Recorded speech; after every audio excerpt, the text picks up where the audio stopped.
नमस्कार बच्चों, good morning. आप सभी को मेरा नमस्कार।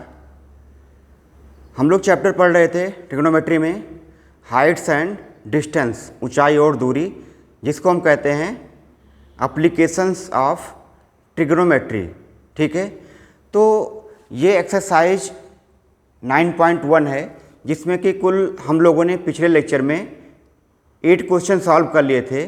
ठीक है, और इस एक्सरसाइज में कुल 16 क्वेश्चंस हैं। ठीक है, तो आज हम लोग क्वेश्चन नंबर 9 से स्टार्ट करेंगे और क्वेश्चंस को सॉल्व करेंगे। ठीक है, तो आइए बिना टाइम वेस्ट किए हुए चैप्टर को स्टार्ट करते हैं और क्वेश्चन को सॉल्व करते हैं। तो ये क्वेश्चन नंबर 9 बोर्ड पे लिखा हुआ है। ठीक है, बोर्ड पे लिखा हुआ है। क्वेश्चन पहले मैं पढ़ के समझा देता हूँ आपको, फिर क्वेश्चन में क्या करना होता है, एक डायग्राम बनाते हैं।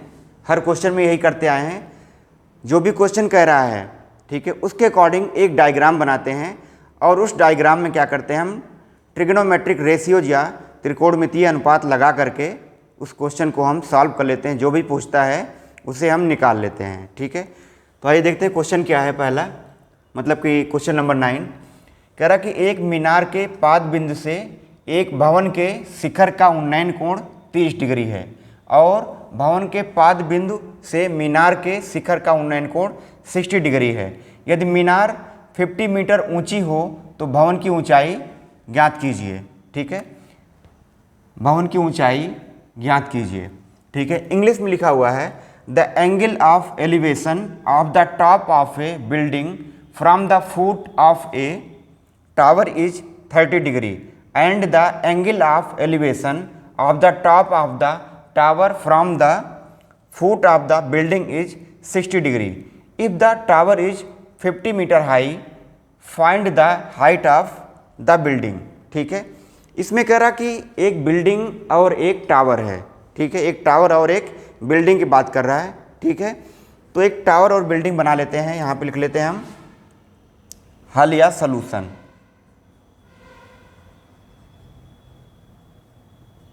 हल या सलूशन। ठीक है,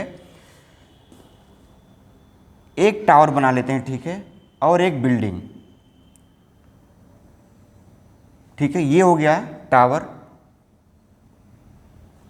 और ये हो गई बिल्डिंग। ठीक है, ये बिल्डिंग हो गई। ठीक है, या जिसको भवन कहेंगे हिंदी में, भवन। और ये हो गया टावर। टावर की ऊंचाई थोड़ी सी ज़्यादा होती है बिल्डिंग के कंपेरिजन में। बिल्डिंग या जो भवन होता है उससे ज़्यादा ऊंचाई पे होता है टावर। ठीक है, अब कह रहा है कि मीनार के पाद बिंदु से भवन के शिखर का उन्नयन कोण 30 डिग्री है। ये टावर का ये फुट है, जिसको पाद बिंदु कहते हैं। इससे भवन के शिखर का उन्नयन कोण, ये भवन का शिखर है और ये मीनार का शिखर है या टावर का शिखर है। इसका उन्नयन कोण बता रहा 30 डिग्री है। ये कितना है, 30 डिग्री। ठीक है, और कह रहा कि भवन के पाद बिंदु से मीनार के शिखर का उन्नयन कोण 60 डिग्री है। ये भवन का फुट है या पाद बिंदु है। यहां से जो उन्नयन कोण है, इस टावर के शिखर का उन्नयन कोण वो 60 डिग्री है। ये कितना है, 60 डिग्री। ये कह रहा क्वेश्चन में। ठीक है, और साथ में कह रहा कि मीनार की ऊंचाई या टावर की ऊंचाई कितनी है, 50 मीटर है। ये है 50 मीटर, ये 50 मीटर है यहाँ से यहाँ तक। ठीक है, और हमसे पूछ रहा है भवन की ऊंचाई। ये जो भवन है, ये भवन है, इसकी ऊंचाई पूछ रहा है। मान लेते ये ऊंचाई क्या है, h है। ठीक है, इसको मान लेते हैं a, ये b हो गया, ये c हो गया और ये d हो गया।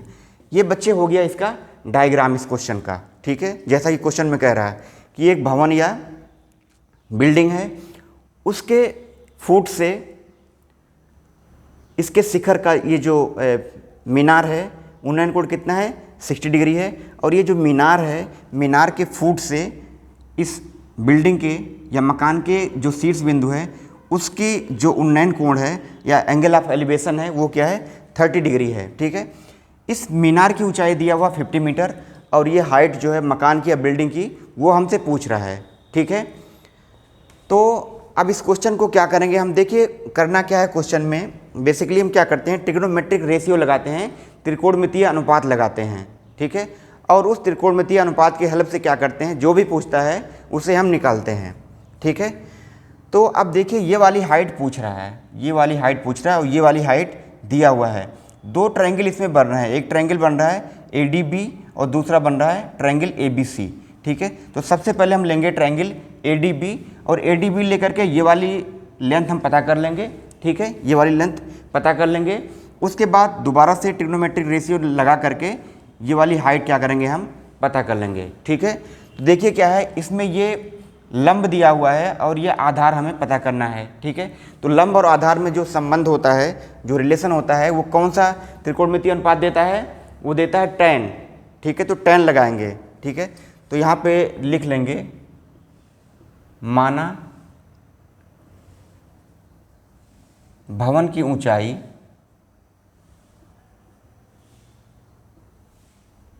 h मीटर है, ठीक है।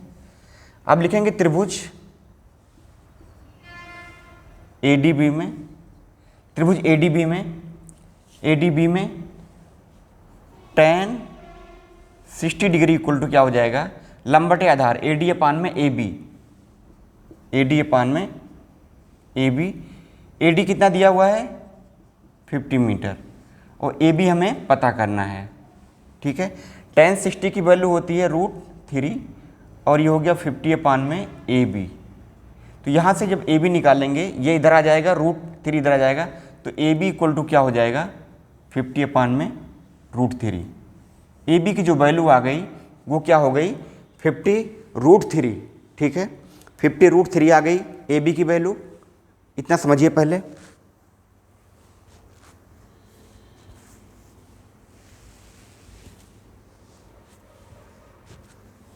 ठीक है, इतना समझिए पहले। हमने क्या किया, ये वाला ट्रायंगल लिया, ट्रायंगल ADB, इसमें लगा दिया हमने tan 60 लंब बटे आधार AD अपान में AB। यहाँ से निकल के आया AB की वैल्यू 50 अपान में √3, ठीक है। ये आ गया 50 अपान में √3, ठीक है। अब देखिए एक ट्रायंगल ABC है, एक ट्रायंगल है ABC, इसमें हमें इसका आधार पता है, ठीक है, और लंब निकालना है। दोबारा से लगा देंगे इस वाले ट्रायंगल में त्रिकोणमितीय अनुपात tan, तो हमारे h की वैल्यू आ जाएगी। तो यहाँ पे लिखेंगे त्रिभुज ABC में tan 30 degree, tan 30 degree equal to क्या हो जाएगा, लंब बटे आधार, लंब कितना है यहाँ पे लिख लेंगे BC अपान में AB, ठीक है। तो BC की वैल्यू हमें निकालना है h है और AB कितना है 50 अपान में √3। tan 30 की वैल्यू होती है 1 अपान में √3 और ये हो जाएगा h अपान, ये √3 ऊपर चला जाएगा तो √3 हो जाएगा और इसके नीचे आ जाएगा 50।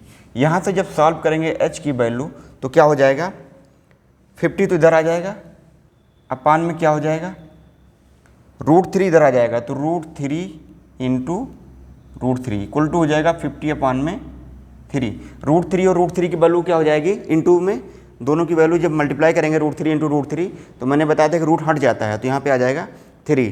तो h की वैल्यू जो हो गई, h की जो वैल्यू आ गई वो आ गई 50 अपान में 3।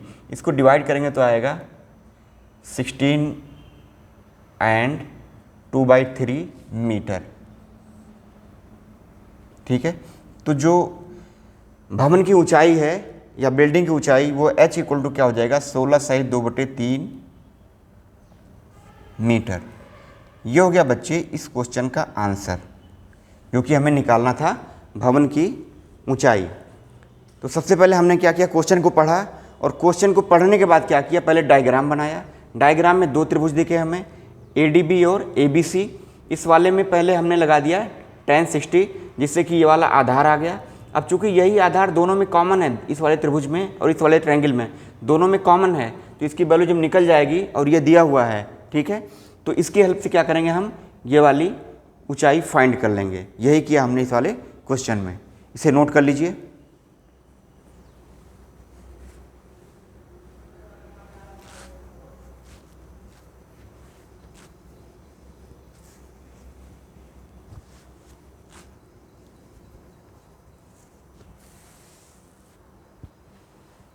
ठीक है, तो ये हो गया क्वेश्चन नंबर 9 का सलूशन एक्सरसाइज 9.1 के। ठीक है,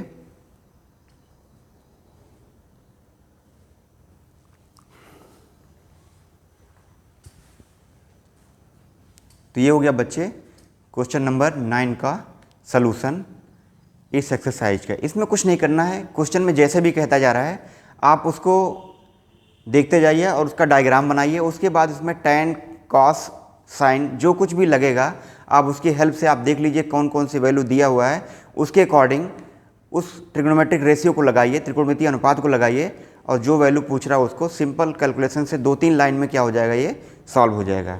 ठीक है, तो ये हो गया बच्चे क्वेश्चन नंबर 9। अब इससे अगला वाला क्वेश्चन करेंगे हम लोग, क्वेश्चन नंबर 10। ठीक है,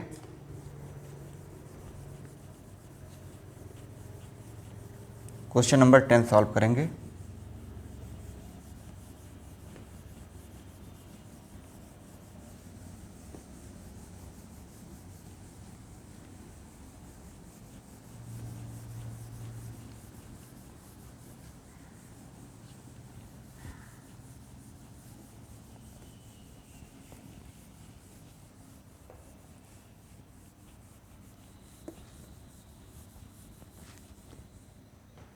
क्वेश्चन नंबर 10 सॉल्व करेंगे अब।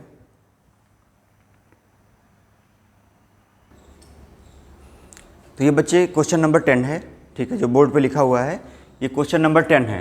ठीक है, तो आइए क्वेश्चन को पहले पढ़ते हैं और जैसे जैसे कह रहा है वैसे वैसे हम एक डायग्राम बनाएंगे और उस डायग्राम की हेल्प से क्या करेंगे, क्वेश्चन को सॉल्व कर लेंगे। ठीक है, तो कह रहा कि एक 80 मीटर चौड़ी सड़क के दोनों ओर आमने सामने समान लंबाई वाले 2 खंभे लगे हुए हैं। ठीक है, इन दोनों खंभों के बीच सड़क के एक बिंदु से खंभों के शिखर के उन्नयन कोण क्रमशः 60 डिग्री व 30 डिग्री हैं। खंभों की ऊंचाई और खंभों से बिंदु की दूरी ज्ञात कीजिए।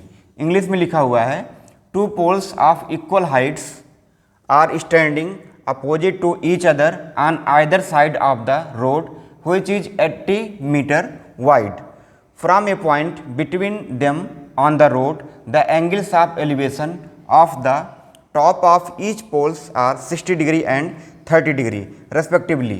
Find the height of the poles and the distances of the point from the poles. ठीक है, तो कह रहा है एक सड़क है। ठीक है, मान लेते हैं एक सड़क है,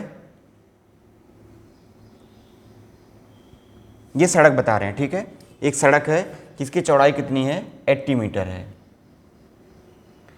एक सड़क है जिसकी चौड़ाई क्या है, 80 मीटर है। कह रहे हैं कि उसके दोनों साइड में, सड़क के दोनों साइड में 2 खंभे लगे हुए हैं।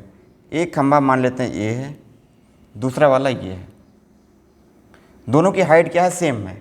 दोनों की हाइट क्या है, सेम है। दोनों की हाइट क्या है, सेम है। मान लेते हैं ए है ये और ये बी, ये सी है और ये क्या है, डी है। तो दोनों खंभों की हाइट क्या है, सेम है।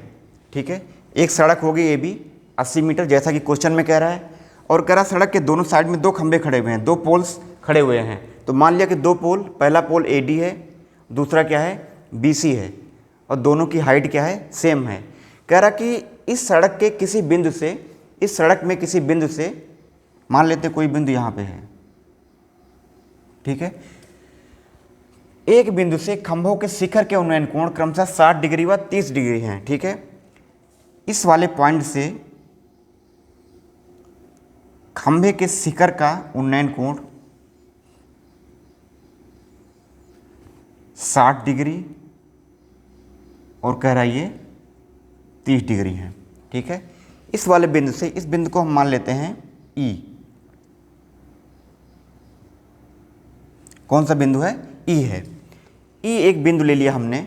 ठीक है, इस सड़क के किसी पॉइंट पे, बीच में नहीं है बिल्कुल, ये एक पॉइंट है। ठीक है, कहीं भी ले लिया हमने रैंडम। कह रहा है इस बिंदु से जो खंभे लगे हुए हैं उनके शिखर के उन्नयन कोण 60 डिग्री और 30 डिग्री है। ठीक है, तो मान लेते हैं ये x दूरी पे है। कितनी दूरी पे है, ये x है। तो ये कितना बचेगा, पूरा 80 है, 80 मीटर है। ये अगर x हो गया तो ये कितना हो जाएगा, 80 - x। ठीक है। डायग्राम जो हमने बनाया है, सबसे पहले हमने बना लिया एक सड़क, एक रोड बना लिया जो कि 80 मीटर इसकी चौड़ाई है, और मान लेते हैं एक बिंदु ई है जहाँ से दोनों पोल्स के शिखर के उन्नयन कोण, एक के 60 डिग्री, दूसरा क्या है 30 डिग्री है, और मान लेते हैं ये वाली जो डिस्टेंस है इस वाली पोल से या खंबे से वो क्या है x है। तो पूरा 80 है, 80 में से x घटाओगे तो जो बची हुई दूरी है वो क्या हो जाएगी, यहाँ से दूरी हो जाएगी दूसरे वाले पोल से, 80 माइनस x हो जाएगी। ठीक है, तो क्वेश्चन बहुत ही आसान है, बस केवल इसमें थोड़ा सा कैलकुलेशन करना है। ठीक है, तो ये वाला पोर्शन थोड़ा सा मैं मिटाऊंगा, क्योंकि क्वेश्चन जो है बुक में दिया हुआ है, ये मैं इसलिए लिख देता हूँ जिससे आपको पता चल जाए, अगर बिना बुक के पढ़ रहे हों, बिना बुक के बैठे हुए हों, तो आप थोड़ा सा आइडिया मिल जाएगा क्वेश्चन क्या है। ठीक है, अब ये हो गया डायग्राम, अब इसे हमें सॉल्व करना है।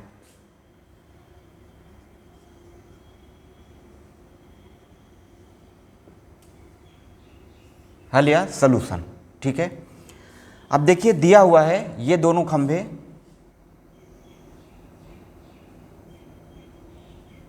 दिया है या गिवन AD इक्वल टू कितना दिया हुआ BC बराबर H, मान लेते हैं खंभों की ऊंचाई, ये दिया हुआ हमें। ठीक है, ये चीज़ दिया हुआ है कि जो AD है वो BC के बराबर है, क्योंकि दोनों खंभे हैं उनकी हाइट क्या है, सेम है। ठीक है, दोनों की हाइट क्या है, सेम है। ठीक है, तो हमें पता क्या करना है, एक तो AD पता करना है और BC, मतलब अगर एक निकल जाएगा दूसरा निकल जाएगा। ठीक है, दूसरा क्या है, उस बिंदु की दोनों खंभों से दूरी, मतलब x की वैल्यू फाइंड करना है, और दूसरे वाले खंभे से इसकी दूरी कितना है 80 माइनस x कर देंगे, तो दोनों खंभों से इसकी दूरी पॉइंट की निकल जाएगी, और साथ में ये वाली हाइट हमें निकालनी है जो कि दिया हुआ है, मान लिया हमने h है और ये क्या है, सेम है। तो एक त्रिभुज लेके चलते हैं, त्रिभुज ADE में लगा देंगे tan 60, tan 60 इक्वल टू क्या हो जाएगा, लंब बटे आधार, लंब कितना है AD, आधार कितना है AE, AD कितना है H है और AE कितना है x है, तो क्या हो जाएगा, ये √3 हो जाएगी। tan 60 की वैल्यू कितनी होती है, √3 इक्वल टू क्या हो जाएगा, h अपान में x, तो यहाँ से निकालेंगे h इक्वल टू क्या हो जाएगा, ये मल्टीप्लाई हो जाएगा तो √3x हो जाएगा। तो h की जो वैल्यू निकल के आई वो आई √3x, इतना समझिए पहले।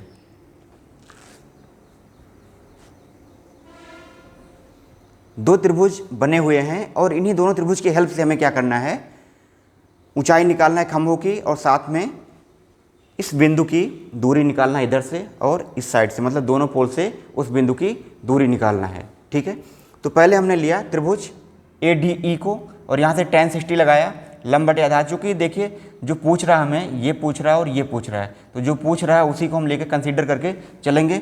इसके बारे में कोई जिक्र नहीं कर रहा है तो इसको हम नहीं लेके चलेंगे। ठीक है, इसके बारे में जिक्र नहीं कर रहा है तो उसे हम छोड़ देंगे, ऐसा संबंध लेके चलेंगे जो कि हमें इन दोनों में संबंध दे रहा है, रिलेशन दे रहा है। ठीक है, अब h की वैल्यू आ गई √3x। अब इस वाले त्रिभुज में दोबारा से लगाएंगे हम त्रिकोणमितीय अनुपात, तो यहाँ पे लिखेंगे त्रिभुज BCE, त्रिभुज BCE में tan 30 इक्वल टू क्या हो जाएगा, लंब बटे आधार BC अपान में BE, BC अपान में BE। BC की वैल्यू क्या है, h है, और BE की वैल्यू क्या है 80 माइनस x। भाई यहाँ से यहाँ तक x हमने माना है तो ये क्या हो जाएगा, 80 माइनस x हो जाएगा, चूँकि पूरा क्या है 80 मीटर है, 80 मीटर है, तो जो ये घटा देंगे 80 में से तो जो बचेगा वो ये हो जाएगा BE की वैल्यू। ठीक है, तो ये हो गया हमारा। अब tan 30 की वैल्यू होती है 1 अपान में √3 इक्वल टू क्या है, h अपान में 80 माइनस x। इसको जब सॉल्व करेंगे ऐसे क्रॉस मल्टीप्लाई करेंगे, 80 माइनस x इक्वल टू क्या हो जाएगा, √3h। ठीक है, अब देखिए h की वैल्यू यहाँ से क्या है, √3x है, इसको रख देंगे तो 80 माइनस x इक्वल टू क्या हो जाएगा, √3। h की वैल्यू क्या है यहाँ पे, √3x इक्वल टू क्या हो जाएगा, √3 इंटू √3 क्या होता है 3 हो जाता है, रूट हट जाता है, तो क्या हो जाएगा ये 3x। तो इसको थोड़ा सा मैं इधर सॉल्व कर दूंगा, तो क्या हो जाएगा ये 80 माइनस एक्स इक्वल टू क्या हो जाएगा, 80 माइनस एक्स इक्वल टू क्या हो जाएगा 3x, 3x। ठीक है, तो 80 को इधर रहने दो, x को उधर ले जाओ, तो 3x प्लस एक्स हो जाएगा ये, 3x प्लस एक्स क्या हो जाएगा ये 4x हो जाएगा, और ये हो जाएगा 80। तो x इक्वल टू क्या हो जाएगा 80 अपान में 4, इसको डिवाइड करो कितना आएगा ये 20 मीटर। ठीक है, तो x की जो वैल्यू है मतलब कि पहले वाले पोल से जो दूरी है वो क्या हो जाएगी 20 मीटर हो जाएगी। ठीक है, अब दूसरे पोल से दूरी, ये हो गया पहले पोल से दूरी, पहले खंभे से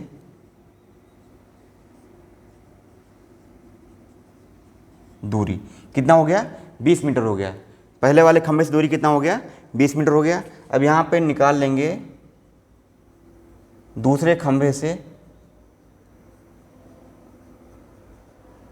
दूरी इक्वल टू क्या है 80 माइनस एक्स है, तो 80 माइनस एक्स कितना आया 20 मीटर, तो कितना हो जाएगा ये 60 मीटर हो जाएगा। तो कितना हो जाएगा 60 मीटर। तो दूसरे वाले खंभे से दूरी कितनी आ जाएगी 60 मीटर। अब खंभे की ऊंचाई निकालना है, खंभे की ऊंचाई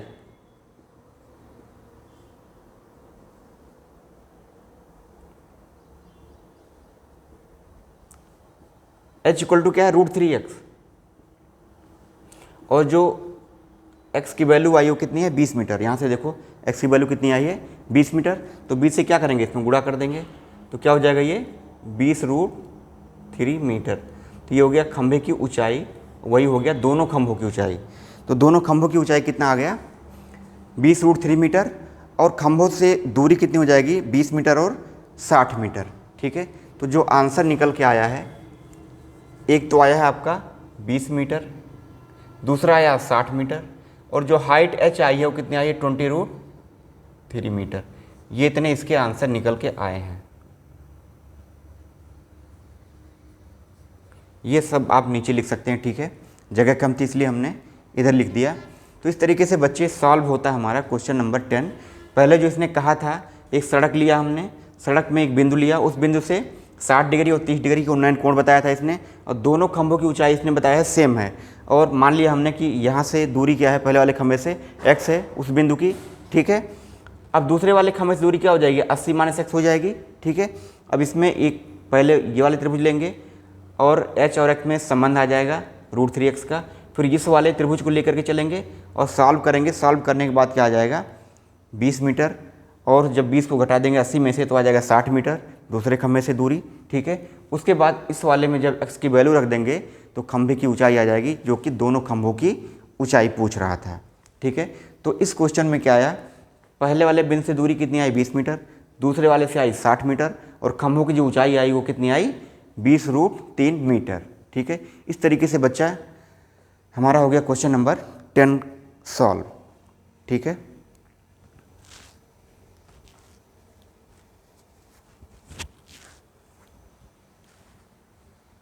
तो सॉल्व कर लीजिए, इसे नोट कर लीजिए, अगर नोट कर रहे हो तो इसे नोट कर लीजिए। फिर अगला क्वेश्चन करते हैं, क्वेश्चन नंबर 11।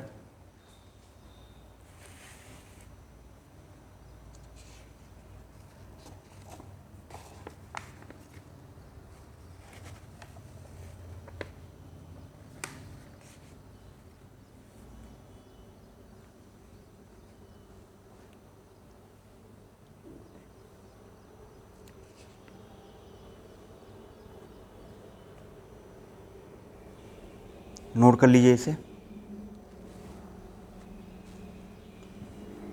तो इस तरीके से बच्चे क्वेश्चन नंबर 10 सॉल्व होता है। ठीक है,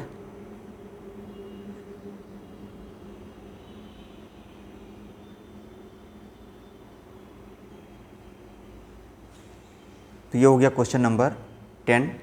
अब आइए करते हैं हम लोग क्वेश्चन नंबर 11 को सॉल्व। ठीक है,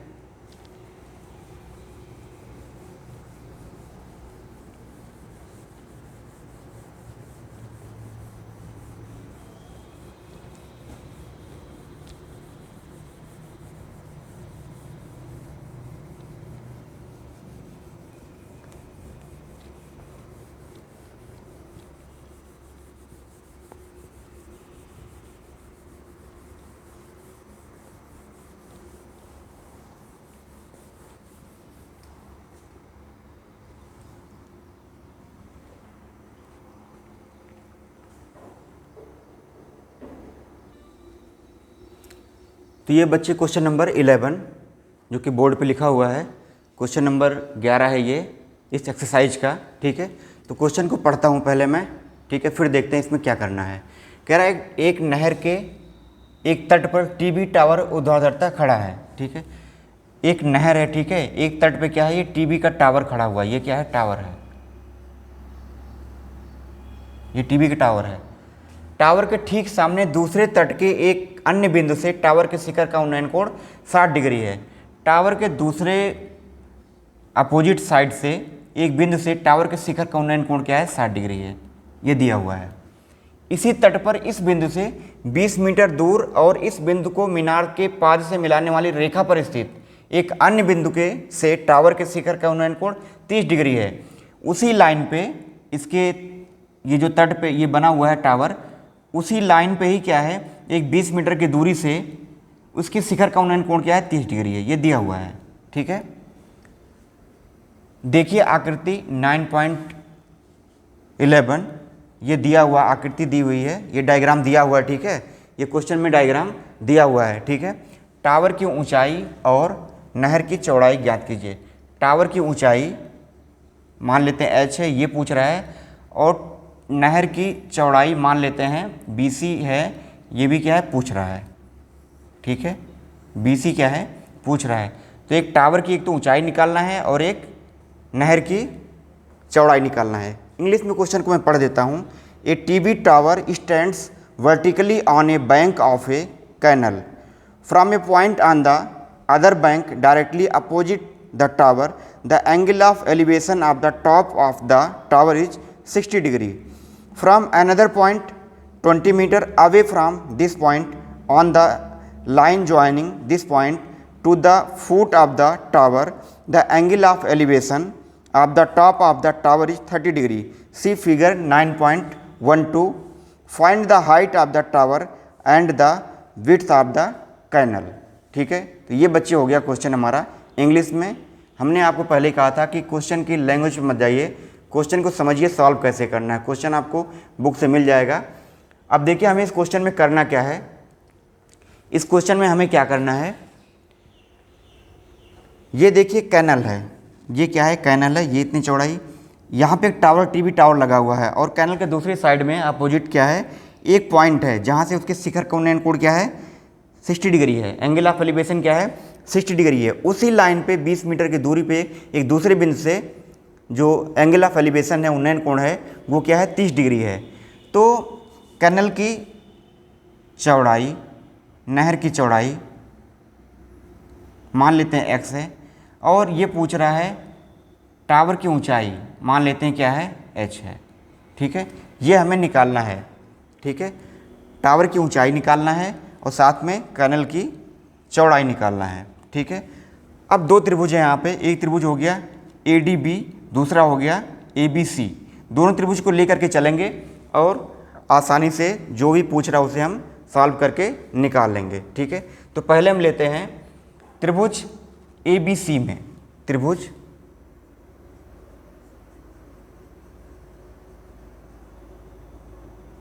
हालिया सॉल्यूशन, त्रिभुज ABC में, त्रिभुज ABC में क्या हो जाएगा, tan 60 डिग्री इक्वल टू क्या हो जाएगा, AB अपान में BC। लंबवटी क्या होता है, आधार। AB क्या है, h है, हमने मान रखा है, और ये भी क्या मान रखा है हमने, BC को x मान रखा है। तो क्या हो जाएगा, √3 हो जाएगा। tan 60 की वैल्यू होता है इक्वल टू क्या हो जाएगा, h अपान में x। तो h इक्वल टू क्या हो जाएगा, ये क्रॉस मल्टीप्लाई हो जाएगा, कितना हो जाएगा, ये √3x। इसको यहीं पे छोड़ देते हैं। ठीक है, तो सबसे पहले हमने इस वाले त्रिभुज में लिया tan 60, लंब बटे आधार, परपेंडिकुलर अपान में बेस होता है, तो इसको मान रखा हमने h अपान में क्या हो जाएगा, x हो जाएगा। तो यहाँ से क्या हो जाएगा, h की वैल्यू क्या हो जाएगा, √3x। अब लेंगे ट्रायंगल ADB। ठीक है, त्रिभुज ADB में क्या है, tan 30 लगाएंगे, क्योंकि ये एंगल कितना है, 30 है इस वाले ट्रायंगल में। तो tan 30 इक्वल टू क्या हो जाएगा, लंब बटे आधार AB अपान में BD, AB अपान में BD। ठीक है, AB कितना है, h है, और बी डी क्या है, बी डी देखिए क्या है, बी डी ये पूरा कितना है 20 प्लस एक्स है, ये क्या है 20 प्लस में एक्स, 20 प्लस में क्या है एक्स है। तो ये वैल्यू हमने रख दिया, पहले समझिए इतने को। पहले ट्रायंगल ए बी सी लिया और tan 60 लगाया, वहाँ से h और x में क्या हो गया, एक संबंध आ गया, h इक्वल टू क्या हो जाएगा √3x हो जाएगा। दूसरा फिर हमने लिया ये वाला ट्रायंगल, इसमें tan 30 लगाया, tan 30 इक्वल टू क्या हो जाएगा AP अपान में AB अपान में BD, BD क्या है ये वाला प्लस ये वाला, ठीक है 20 प्लस x, ठीक है ये C पॉइंट है, ठीक है तो यही लिख दिया हमने। अब रूट ये क्या नाम है, tan 30 की वैल्यू होती है 1 अपान में √3 इक्वल टू क्या हो जाएगा h अपान में 20 प्लस एक्स। यहाँ से जब सॉल्व करेंगे तो क्या हो जाएगा, ये मल्टीप्लाई करोगे तो क्या हो जाएगा 20 प्लस एक्स इक्वल टू क्या हो जाएगा √3h, यहाँ से एक संबंध निकल के आ गया, ठीक है क्रॉस मल्टीप्लाई कर लेंगे तो √3 इंटू एच हो जाएगा, इधर की साइड आ जाएगा और 20 प्लस एक्स हो जाएगा, ऐसे मल्टीप्लाई हो जाएगा तो √3h इक्वल टू क्या हो जाएगा 20 प्लस एक्स हो जाएगा। अब इन दोनों में देखो h की वैल्यू दिया हुआ है, ठीक है h की वैल्यू दिया हुआ है, इसको लिख लो चाहे तो आप 1 और ये 2, इक्वेशन नंबर 1 और 2 ऐसे कर दें, ठीक है। तो इधर लिख दे रहा हूँ मैं 1 व 2 से, 1 व 2 से क्या हो जाएगा 20 प्लस एक्स इक्वल टू क्या हो जाएगा √3, h की वैल्यू क्या है √3x, √3 इंटू √3, रूट हट जाएगा क्या बचेगा 3x, तो 20 प्लस क्या हो जाएगा x हो जाएगा। अब इसको सॉल्व कर लेंगे, x को उधर ले जाओ तो 3x minus x equal to क्या हो जाएगा 2x इक्वल टू कितना बचा हुआ 20, तो x इक्वल टू क्या हो जाएगा 20 अपान में 2, कितना कट के आ जाएगा 10 मीटर, तो x इक्वल टू क्या हो जाएगा 10 मीटर, जो नहर की क्या है चौड़ाई है, नहर की चौड़ाई आ गई x इक्वल टू 10 मीटर यहाँ से सॉल्व करने के बाद, ठीक है। कुछ नहीं किया, पहले वाला ये त्रिभुज लिया, इस त्रिभुज में h और x में एक संबंध आया यहाँ से, फिर ये बड़ा वाला त्रिभुज लिया, इसमें tan 30 लगाया, AB अपान में 20 प्लस एक्स कर दिया, दोनों संबंधों को लेकर के 1 और 2 को हमने सॉल्व किया तो x की वैल्यू आ गई 10 मीटर, ठीक है x की वैल्यू कितनी आ गई 10 मीटर। अब इस वाली इक्वेशन को देखो, h इक्वल टू क्या है √3x, तो h इक्वल टू क्या हो जाएगा √3 इंटू एक्स की वैल्यू क्या है 10 मीटर, तो जो h की वैल्यू आ जाएगी वो कितनी आ जाएगी 10√3 मीटर, तो ये हो गया बच्चे आंसर, ठीक है। और एक आंसर यहाँ से आ गया, तो दोनों जो आंसर थे वो निकल के आ गए, h की वैल्यू आ गई हमारी 10√3 मीटर, और जो चौड़ाई है कैनल की BC इक्वल टू कितना आ गया 10 मीटर। ये दोनों हो गए इस क्वेश्चन के आंसर, ठीक है। इस तरीके से बच्चे इस क्वेश्चन को हम सॉल्व कर सकते हैं, ठीक है। कुछ नहीं है, केवल डायग्राम तो दिया ही उसमें, ठीक है। दोनों त्रिभुज को लेकर के चलना है, आप त्रिभुज को लेकर के चलें और त्रिभुज को लेकर के चलें, वहाँ से संबंध आएगा, उसके बाद आपको आइडिया हो जाएगा क्या करना है इसमें, ठीक है। ये प्रैक्टिस पे ही डिपेंड करेगा, ठीक है, प्रैक्टिस पे ही क्या करेगा डिपेंड करेगा, ठीक है। तो इस तरीके से क्वेश्चन नंबर 11 को हम कर सकते हैं सॉल्व, क्वेश्चन नंबर 11 को कर सकते हैं सॉल्व। तो इस क्वेश्चन का जो आंसर आया है 10√3 मीटर आया ऊंचाई, और जो कैनल की चौड़ाई है वो आई है 10 मीटर। तो इस क्वेश्चन को भी नोट कर लीजिए, देख लीजिए ध्यान से पहले। तो क्वेश्चन नंबर 11 भी हमने क्या कर लिया, सॉल्व कर लिया है।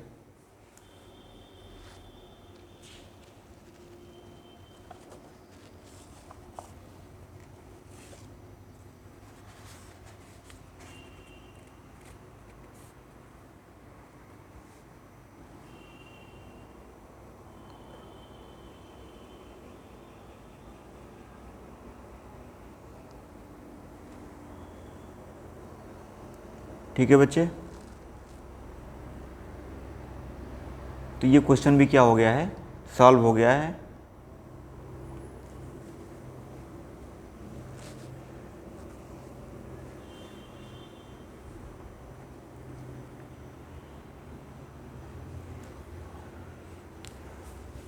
तो बच्चे इस तरीके से क्वेश्चन नंबर 11 सॉल्व कर लिया और इस लेक्चर में हम लोगों ने कुल 3 क्वेश्चन किए, क्वेश्चन नंबर 9, 10 और 11। तो बच्चे इस लेक्चर में हम लोग बस इतना ही पढ़ेंगे, बाकी क्वेश्चंस के लिए आपको देखना पड़ेगा अगला लेक्चर, ठीक है। तब तक के लिए आप अपना ख्याल रखें। Bye, take care, thank you.